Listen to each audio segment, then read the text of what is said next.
And ladies and gentlemen, before we get into tonight's masterpiece or disaster album showcase, I have a little clip here that I would like to play for you because, you know, in this part of the show, we like to have our conversations in and around the music business at this point in the show. And this one right here comes from a hip-hop veteran. For those of y'all out there, y'all may recall who this young man is.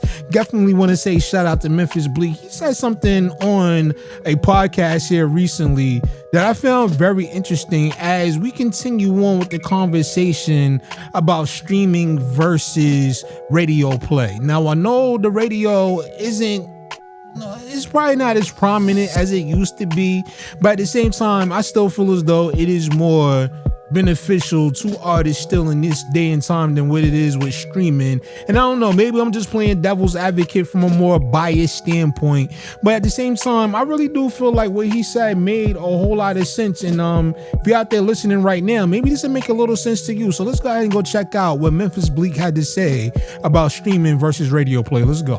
They finagled these kids to where they believe 1 billion streams on any platform just because they send you that shiny plaque, you lit. 1 billion streams on any platform, whether it's Apple, Spotify, YouTube. You can't even go buy a house. You probably get enough money just to buy a Honda Accord, not the fully equipped one. You get about 22, probably 25,000 tops. So you got to get the Enterprise or the Hertz Honda, the one they rent to you, the rental car version.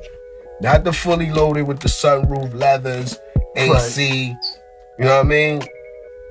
But them same spins, if you got 1,000 streams, let's just say if your record dropped and it was out for 6 months and you got 10,000 to 20,000 spins on the radio, you know you'll make enough money to buy a house? 20,000 spins on the radio will pay you triple times the money 1 billion streams will pay you.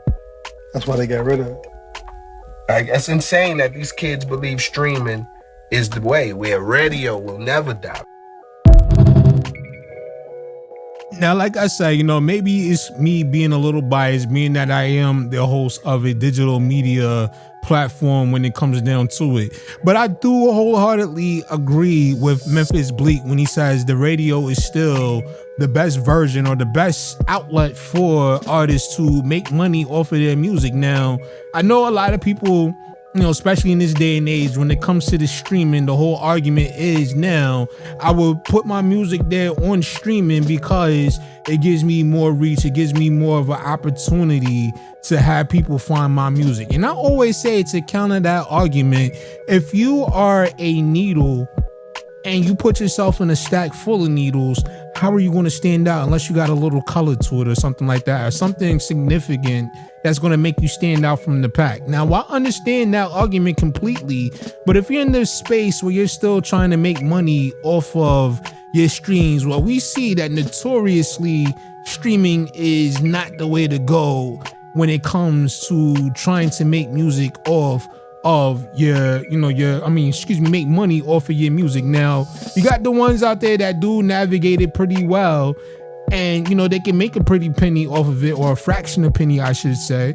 But then you got the ones out there, like I said just now ago, you know, that they just use it mainly as a tool for the promotion. Like, I gotta say shout out to all the artists out there that figure out their own way to distribute their music without having to go to these streaming platforms, without having to go to these, you know, distributions and all this stuff like that.